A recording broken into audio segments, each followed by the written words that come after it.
Now, there are concerns on the rising cases of electricity-induced fatalities which occurred due to ignorance. Correspondent Habida Lawal has more in this report. Electricity is an important part of everyday lives. It is used daily in several ways, which include lighting, cooling, heating, as well as powering on electrical equipment and machines. But this essential commodity to man is often referred to as a silent killer because of its associated hazards. The Jai communities within the Federal Capital Territory. Most electrical connections here are over the roof and right of way for power lines. We spoke to some residents here on their awareness of living beneath a disaster waiting to happen. This awareness walk on the streets of the capital, Abuja, targets educating consumers on safe electricity usage. The Transmission Company of Nigeria is also using this opportunity to educate consumers like those in the Jai community on dangers of building beneath power lines. It wants the public to desist from illegal connections and refusal to pay for electricity consumed as well. Every Nigerian must understand that in one way or the other, they are contributing to either successful development of the sector or unsuccessful development of the sector. And what are the other ways that other Nigerians are contributing? If you are building under the right of way, for example, you are contributing to the problem of the sector. If you are one that allow vandalism or encourage vandalism, you are encouraging problem of the sector. Well, joining us now is the CEO, Occupational Health and Safety Management, Ehi Idehe. Good morning. Thank you for joining us. Thank you so much. All right, talk to us. We're looking at electricity hazard. What constitutes this? Well, a number of reasons are credited to the rising statistics on electrical fire globally. And one of such is globalization and the higher demand for electricity based on technological advancement.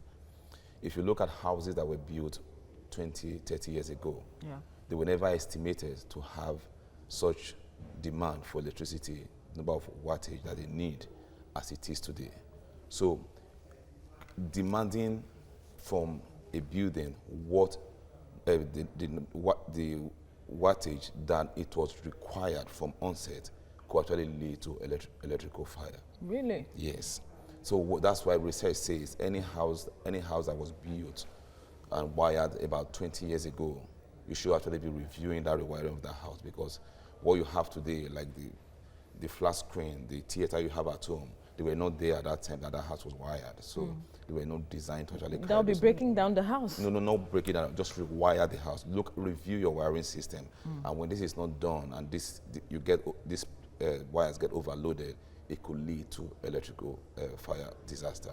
But one of the things we could actually have as a succor to us is to see how we can possibly also put things that we are alert us before this fire come up, and that's what you call the smoke detectors. Naturally or normally or by regulatory standard, houses should have functional smoke detectors. Not just having functional smoke detectors. Why I say that is because we've also inspected some buildings lately, factories even, and we found out that they have smoke detectors just to meet regulatory requirements, but they're not really functional. So smoke detectors that you have should be serviced regularly, checked properly, and be sure that they are in a functional state by regulatory requirement. That should be done every month. So those should be, smoke detectors should be in the houses as well? Of course. So we see here, a lot of houses, people don't have smoke detectors. Even companies, they don't have smoke detectors. So that's why you see when fire happens, nothing prompts you, and before you know what's happening, until someone can smell the smoke. Exactly. So naturally, we ought to have been prompted by the sound of those smoke detectors that will tell us, oh, there's something's happening around here, so we can actually have early enough intervention, and this doesn't happen, and that's why you see high rate of fire happen, and we can't really control, because at that time that we get to know it has gone beyond control. Now let's look at the various electrical hazards, because that at the home front is different from offices and even companies. So talk to us about this. Okay, they are basically similar, because the laws or the rules are the same. When you overload your electrical system, that's one. When you have free, What would constitute overloading? I give an example. Yeah. If we have a socket here that's on the wall where you actually take your light from, and you know we have that common habit of putting an extension wire on it, we add on that extension wire and we add on that extension wire, but we forget that it's coming from just one source. Oh, No that's matter how we overloading. yes, distribution of electricity is one of the major problems. So most times we don't distribute the load properly, and we overload certain segment, part of the house, certain sockets or wattage in the house, and this leads to electrical fire outbreak. So that is very crucial. Secondly, we must also look at our wiring system. When they start getting worn out, we should replace them as quickly as possible. Even our most time we run our wires underneath our rug. I've seen that happen most times. I see if I look around here, I may even see that I can figure out some spots. So those things are actually fire waiting to happen. You don't run wires underneath the rug. Rug is a flammable material. So where can you run the wire your house?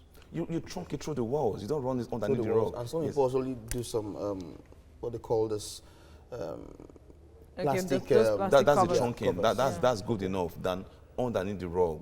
Because when you have issue of electrical spark underneath the rug, and you're just giving the electrical malfunction it just smart way to just go into fire outbreak. So those are some of the things. And again, we also we have run out of time, but this conversation will definitely continue. Not a problem. Thank you so much, Ehi Dehen, for coming on the show. My pleasure. There are concerns on the rising cases of electricity-induced fatalities which occur due to ignorance. Our correspondent, Habida Lawal, has more in this report. Electricity is an important part of everyday lives.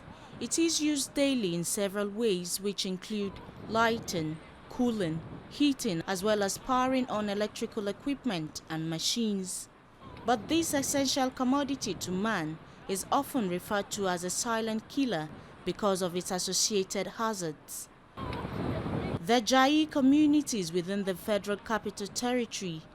Most electrical connections here are over the roof and right of way for power lines. We spoke to some residents here on their awareness of living beneath a disaster waiting to happen. This awareness walk on the streets of the capital, Abuja, targets educating consumers on safe electricity usage. The Transmission Company of Nigeria is also using this opportunity to educate consumers like those in the Jai community on dangers of building beneath power lines. It wants the public to desist from illegal connections and refusal to pay for electricity consumed as well. Every Nigerian must understand that in one way or the other, they are contributing to other successful development of the sector or unsuccessful development of the sector. And what are the other ways that other Nigerians are contributing? If you are building under the right of way, for example, you are contributing to the problem of the sector. If you are one that allow vandalism or encourage vandalism, you are encouraging problem of the sector. Joining us now is the CEO, Occupational Health and Safety Management, Ehi Ide. Thank you for joining us on TVC Breakfast. Now, prevention, they say, is better than cure. Let's look at preventable measures now when it comes to issues of electricity hazards. One of the things we should first look at is, like I said before I left here, we must use qualified electricians to fix or install our electrical appliances. How do we know qualified electricians? We're in a country where they are not certified. I totally agree. So how do we know them? Because we just see a lot of people coming. That's a shortfall. I think one of the things you can use is through recommendation or referral. Those who have used them, and if they're good enough, then you can that's the best we can do for now, because there's no school or regulatory board actually certified, anybody, qualified to do this. Then secondly, we must also take it as a responsibility as a family or in the workplace. Don't leave your appliances on when nobody's in the building. What type of appliances now? Because most times we see... A fridge is on. Is it fridge in the the fridge? The freezer can or be is on, in the like, office? like your electrical bulbs and all have you. I used to have a boss whose AC never goes off in his house. That's dangerous. Any form of power surge can lead to fire outbreak in the house because then there's nobody in the house to actually take care of those things. In offices where you have server rooms, that's a high source of fire. They should have, and it doesn't go off, which of course you know, they should have enough smoke, fire extinguishers there, FM200, not the regular one, FM200, that can actually self-activate if should there be fire outbreak in such places. So these are some of the things we should do. We should train our family members on what to do in terms of fire, and these are very critical issues. And also look for how you can get, in a neighborhood where you stay, you can actually see how you can actually have what you call, everybody can actually network together and actually raise the alarm. Who sees the fire first should raise the alarm. And again, the fire service numbers should be what we have at our disposal at all times. So when we have such issues, you can really call them to come to our rescue. Okay, looking at, you've talked about home now. Recently, there was a fire outbreak at Balogun Market in a store. What can be done to prevent such a occurrence in the marketplace? In that kind of environment. But we see that the shops are clustered together. So what can be done? Well, those are very vulnerable environment where fire becomes so imminent. So one thing they should be looking at is to have, not just have a fire station. We don't have that resource to have a fire service truck station at that market, but we should have those. The market, I'm sure they have people that watch over the market at night. These are people that should be trained at basic firefighting warding that can actually know what to do when they see those signs that happen.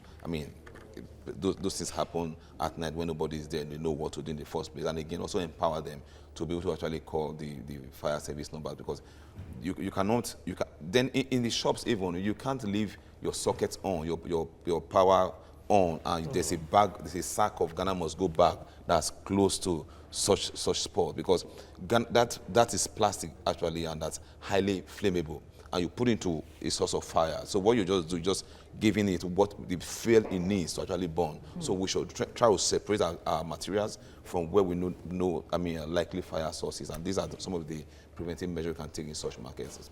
And again, they should also think of having what we call group insurance amongst them, because we're not saying that we don't know you have to do, things will not happen, but when it happens, what are the recovery measure plan we have? That's very good. Absolutely, very crucial there. Ehiden, thank you for your time on TVC Breakfast.